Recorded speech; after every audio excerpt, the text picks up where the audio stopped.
अस्सलाम वालेकुम नाज़रीन, खबर शामिल करते हैं गुजरात से। Report doctor Abdul Qadir Sajid. गुज़श्ता रोज़ ज़िला गुजरात के सीनियर सहाफ़ी, राइटर और ब्लॉगर, सदर प्रेस क्लब लाला मूसा और सदर फ्रीलांस जर्नलिस्ट एसोसिएशन ज़िला गुजरात भी नुसरबाज और जेब तराश रिक्शा सवार गिरोह के हाथों 60,000 रुपये नकदी गुआ बैठे।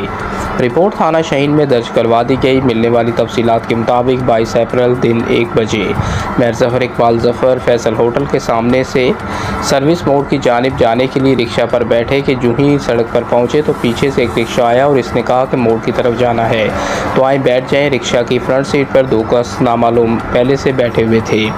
पिछली सीट खाली थी। मेयर ज़फ़र इकबाल ज़फ़र पिछली सीट पर बैठे तो रिक्शा ड्राइवर ने कहा कि हमारी आगे से सवारियां बैठनी हैं, आप आगे ही आके बैठ जाएं, और वो अगली सीट पर मौजूद अफराद के साथ बैठ गए। जब रिक्शा स्टेट लाइफ बिल्डिंग के पास पहुंचा तो रिक्शा ड्राइवर ने कहा कि 50 रुपये हैं तो किराया दे दें, सवारी को बकाया देना है। उन्होंने 50 रुपये जेब से निकाल कर दिए, लेकिन ना कोई सवारी उतरी ना रास्ता पीछे से कोई सवारी बैठी। उन्होंने अहमद सेंटर के सामने उतरना था, लेकिन रिक्शा ड्राइवर तेज़ी से सर्विस मोड भी क्रॉस कर गए। जब उन्होंने गुस्सा से बोला उतारो वापस सर्विस मोड, तो वो वापस मस्जिद के पास सर्विस मोड उतार गए।